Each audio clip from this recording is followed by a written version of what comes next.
সাম্প্রতিক পরিস্থিতি নিয়ে নিজের ইউটিউব চ্যানেলে বাবরকে পরামর্শ দিয়েছেন সাবেক টিসিবি প্রধান রমেশ রাজা। তিনি বলেন, মনে হচ্ছে বাবর ছাড়া পুরো জাতি আর কোথাও কোনো সমস্যা নেই। দুর্ভাগ্যজনকভাবে ব্যাপারটা এমন হয়ে গেছে যে দল হেরেছে, আপনিও রান পাননি, আর আপনি মানুষটা বাবর আজম। তাহলে শিরোনাম হয়ে যায়, আমরা কিভাবে হারলাম, সে কি করলাম, তার অবদান কি। এর সঙ্গে আছে সামাজিক যোগাযোগ মাধ্যম।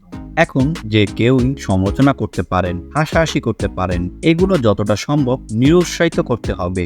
বাবরকে পাকিস্তানি সেরা ব্যাটসম্যান হিসাবে উল্লেখ করে রমিজ রাজা বলেন, ক্রিকেট আমাদের রক্তে মিশে আছে। জানি না টেস্ট ক্রিকেট এভাবে কতদিন হাঁটতে হবে। একটি দলের ভক্ত সমর্থক বাড়ে জয়ের মাধ্যমে, কারণ সমর্থকরা সফল গল্পের অংশ হতে চায়। বাবরের সফল গল্প আছে, এতে কোনো সন্দেহ নেই। 3 সংস্করণেই সে বড় মাপের খেলোয়াড়। কঠিন পরিস্থিতিতে বাবর ঘুরে দাঁড়ানোর পরামর্শ দিয়ে রমিজ রাজা বলেন, প্রথমত সামাজিক যোগাযোগ মাধ্যমকে এড়িয়ে চলতে হবে।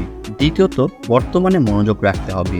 রান না পেলে তখন এটা মানসিক খেলায় পরিণত হয় এবং অন্য ভাবনা শুরু হয়। বাবরের চেহারায় উদ্বেগ ফুটে উঠছে, সে ব্যাপক চেষ্টা করে যাচ্ছে, সুতরাং হতাশাও কাজ করে যাচ্ছে। গুরুত্বপূর্ণ হচ্ছে সে কিভাবে ব্যাটিং করছে।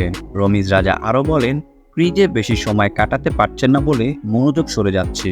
যদি পা সামনে নিয়ে খেলতে চাও ওভাবেই খেলো, যদি পা পিছনে নিয়ে খেলতে চাও তাহলে ক্রিজ ব্যবহার করো। অনুশীলনে হোক আর ফুল শট চর্চা করো, তাহলেই বলে মনোযোগ বাড়াতে পারবে।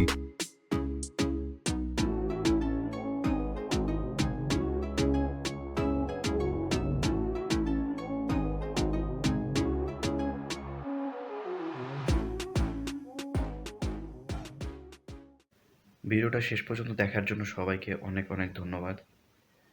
তো আশা করি আপনারা সবাই আমাকে সাপোর্ট করবেন আর আমার এই চ্যানেলটা সাবস্ক্রাইব করে দিবেন, লাইক কমেন্ট শেয়ার করবেন। তো সবাই ভালো থাকবেন।